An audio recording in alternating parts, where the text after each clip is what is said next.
ये जो इलाका देख रहे हैं ना, ये इलाका है सेंट्रल एशिया का। और इस इलाके में अभी क्या देखने को मिला था, अफगानिस्तान और पाकिस्तान ने सुलह कर ली, लेकिन घर आते आते ये सुलह हवा हो गई और असलियत निकलकर सामने आने लगी। इसी बीच ये देखने को मिल रहा है कि जनरल मुनीर और मुनीर के अलावे पाकिस्तान का आर्मी चीफ अब इन्होंने भारत को एक अलग लहजे में धमकाना शुरू कर दिया है। जैसे ताजा लहजा क्या है, अब की अगर जंग हुआ तो बहुत दूर तक जाएगी। इसके अलावे जनरल मुनीर का क्या कहना है कि इस बार भारत बड़ा है तो ऐसा नहीं है कि बच जाएगा, भारत पर हम कुछ ऐसा एक्शन लेंगे। अब ये सब कुछ बयानबाजी देखने को मिल रही है, पर समस्या क्या है? समस्या ये है पाकिस्तान के लिए कि सेंट्रल एशिया में क्या भारत के साथ एक दूसरा देश भी है जो भारत का बेहद खास देश है, जिसकी एंट्री हो रही है, यानी कि खास तौर पर अफगानिस्तान में। जानेंगे जियोपॉलिटिक्स में क्या कुछ चल रहा है, हमेशा की तरह जानने को मिलेगा बहुत कुछ। आइए जानते हैं इन खबरों को विस्तार से। स्क्रीन पर एक ट्वीट देख रहे हैं। इस ट्वीट में आसिम मुनीर इन्होंने क्या कहा? इन्होंने कहा कि ये भारत की गलत फहमी है कि वो एरिया में बड़ा होने की वजह से महफूज है, ये जल्द ही खत्म हो जाएगी। परमाणु शक्ति वाले माहौल में जंग की कोई जगह नहीं है। अगर दोनों देशों के बीच जंग हुई तो पाकिस्तानी सेना का जवाब उम्मीद से कहीं बढ़कर होगा। एक बार फिर से ये भारत को न्यूक्लियर ब्लैकमेलिंग करना शुरू कर रहे हैं। अब इसके पीछे क्या है? सिर्फ यही नहीं है, स्क्रीन पर एक और शख्स को देखिए। ये प्राणी क्या कह रहे हैं? ये है शमशाद मिर्जा, पाकिस्तान के टॉप के जनरल हैं और इनका कहना है भारत की राजनीति को सेना कंट्रोल करती है। अब जरा सोचिए आप, जो सेना खुद पाकिस्तान की राजनीति को कंट्रोल करती है, जिस पाकिस्तान में हर 15-20 सालों में सैन्य शासन लगता रहा है, उसके सैन्य अधिकारी भारत को लेकर कह रहे हैं कि भारत की राजनीति को सेना कंट्रोल करती है। स्क्रीन पर इस वीडियो को सुन सकते हैं आप।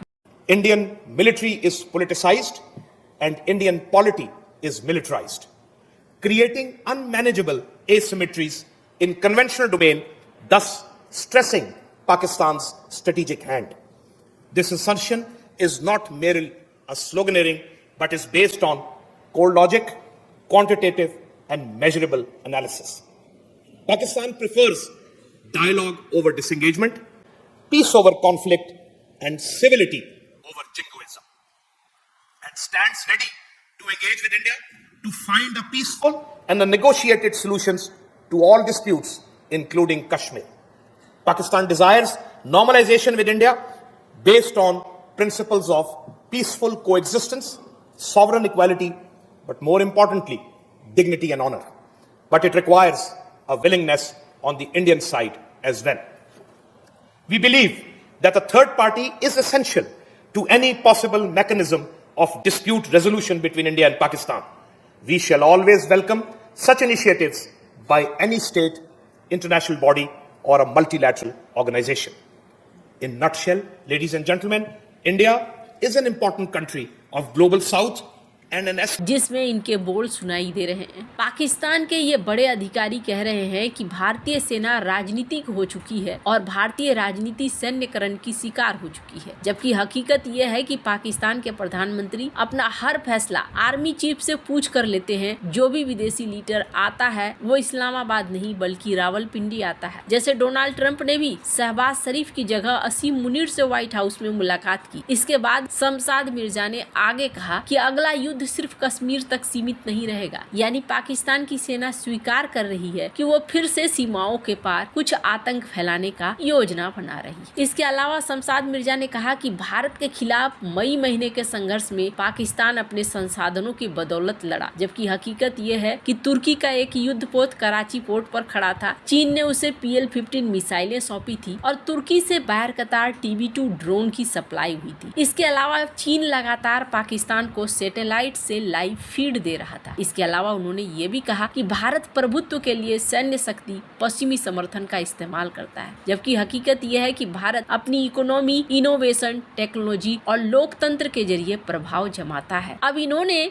जो ये स्पीच दी, असीम मुनीर की बौखलाहट, ये सब के पीछे कारण क्या है? इन सब के पीछे एक बड़ा कारण है। कारण ये है कि कतर के दोहा में बैठक तो हुई, बैठक के बाद एक सुलह भी हो गई, लेकिन वापस घर लौटते ही पाकिस्तानी रक्षा मंत्री ने क्या कहा? इन्होंने कहा कि जब तक तालिबान हमारी शर्तों को मानेगा तभी तक ये सीज फायर है, अगर तालिबान हमारी शर्तों को नहीं मानेगा तो ये सीज फायर खत्म हो जाएगा। और ये सीज फायर कराने में कौन कौन साथ थे? कतर, तुर्की, पाकिस्तान और अफगानिस्तान के बीच मध्यस्थ की भूमिका निभा रहे थे। अब इन्होंने ये बात कही तो इसके अलावे तालिबान सेना के चीफ ऑफ स्टाफ ने भी कहा। तालिबान के चीफ ने क्या जवाब दिया? इन्होंने कहा कि देखिए, युद्ध विराम हो चुका है, लेकिन अगर कोई भी हरकत पाकिस्तान की तरफ से होता है तो ये हरकत भारी पड़ेगा। इन्होंने कहा कि इतिहास गवाह है, हमारे साथ इस तरह का सीन नहीं चला है। साथ ही साथ तालिबान की तरफ से एक चीज साफ की जा रही है कि हम भारत के साथ अपने संबंधों को मजबूत करेंगे, और ये पाकिस्तान को टेंशन दे रहा है। और ये जो बयानबाजी आप देख रहे हैं ना, इस बयानबाजी के पीछे एक कारण अमेरिका भी है। अभी अगर आप देखें ना, ट्रम्प का झुकाव पाकिस्तान की तरफ चाहे जरूरतमंद के तौर पर ही क्यों न दिखे, लेकिन दिख रहा है। इस बार दिवाली के लिए ट्रम्प ने व्हाइट हाउस की आधिकारिक वेबसाइट पर अपना बयान दिया, और इस बयान में क्या है? आज मैं हर अमेरिकी को दिवाली प्रकाश के त्योहार को मनाने के लिए हार्दिक शुभकामनाएं भेजता हूँ। कई अमेरिकियों के लिए दिवाली प्रकाश की अंधेरे पर विजय की शाश्वत याद दिलाता है। ये परिवारों और दोस्तों को एकजुट करने का समय है, समुदाय का जश्न मनाने का, आशा से ताकत लेने का और नवीनीकरणीय की स्थायी भावना को अपनाने का है। जब लाखों नागरिक दिए और लाल जलाते हैं तो हम शाश्वत सत्य का जश्न मनाते हैं कि अच्छाई हमेशा बुराई पर विजयी हो। दिवाली मनाने वाले हर अमेरिकी को यह अवसर अस्थायी शांति, आशा और समृद्धि लाए। ये जो मैसेज है और इसके पहले बाइडेन ने जो दिया था उसमें काफी अंतर देखने को मिल रहा है। यहाँ पर हिंदुओं को संबोधित नहीं किया गया है। बाइडेन ने हिंदू, सिख, बौद्ध धर्म सभी को संबोधित किया था। और बड़े ही आश्चर्य की बात है कि पाकिस्तान की तरफ से भी कुछ इसी तरीके के मैसेज दुनिया भर के हिंदुओं के लिए आया, और देखने को मिला कि पाकिस्तान के अंदर कुछ आयोजन भी हुए। शायद ट्रम्प ने सोचा होगा कि अगर हिंदुओं का नाम लेंगे या फिर भारत का नाम लेंगे तो कई सवाल भी खड़े होने लगेंगे। बांग्लादेश में क्या राय है आपकी वगैरह। वैसे आप देखेंगे दुनिया के और भी कई नेता जैसे नेतन्याहू वगैरह ने भारत को सीधे सीधे विश किया। पर असल कारण क्या है बौखलाहट की? तो असल कारण ये है कि ये जो सेंट्रल एशिया देख रहे हैं ना, तालिबान के सुर बदलते हुए देख रहे हैं। तालिबान और भारत की मुलाकात हुई, इसका मतलब ये है कि यहाँ पर भारत और रूस की एंट्री हो चुकी है। मॉस्को फॉर्मेट के बाद भारत और रूस की सेंट्रल एशिया में एंट्री का मतलब ये हो गया है कि अमेरिका को एक बड़ा टक्कर,